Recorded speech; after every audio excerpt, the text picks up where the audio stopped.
Believe it or not, we are just about 3 weeks away from the November 8th election. The race for U.S. Senate in Kentucky is heating up between incumbent Republican and former presidential candidate Rand Paul and former Democratic State Representative Charles Booker. The differences between the two are stark, but where do they land in the biggest issues facing the country and the Commonwealth? We take a look from the latest from your local election headquarters. The battle lines between Democrat Charles Booker and Republican Rand Paul have been set. So, what is the biggest issue facing Kentucky? Well, it depends on who you ask. I've been in eastern Kentucky, trying to get the federal aid to them, the FEMA aid, which is sometimes notoriously slow. That's been a big deal. Same way in western Kentucky where the tornadoes hit, a year ago. So in those regions, that's been the number one issue. Booker, meanwhile, says investments like the new I-69 bridge are needed across the Commonwealth. The bridge is coming to Henderson has been a long time coming.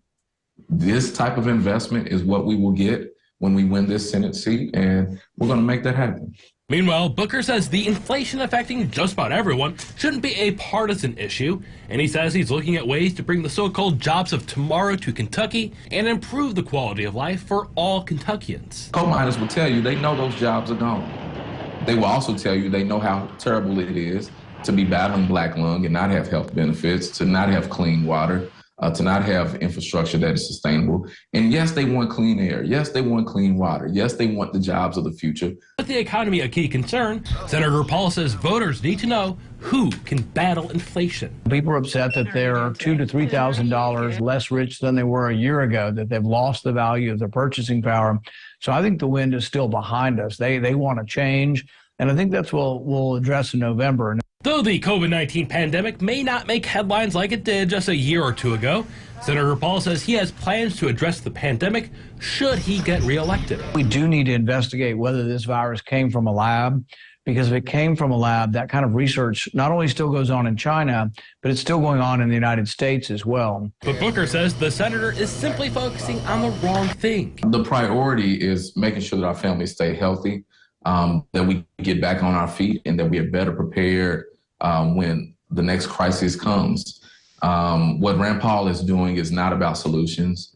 It is about puffing up his chest. It's about him feeling important, and it's about some weird love affair he has with Dr. Fauci. And this election comes just months after the Supreme Court overturned Roe v. Wade, and Kentucky voters will also have to make a choice whether or not to add an amendment to the state constitution, saying whether or not the Constitution itself provides the right to an abortion.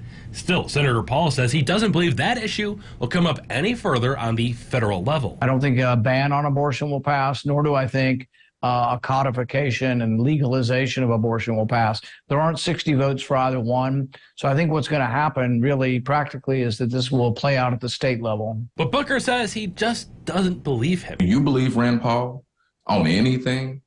Rand Paul has been an arsonist to democracy.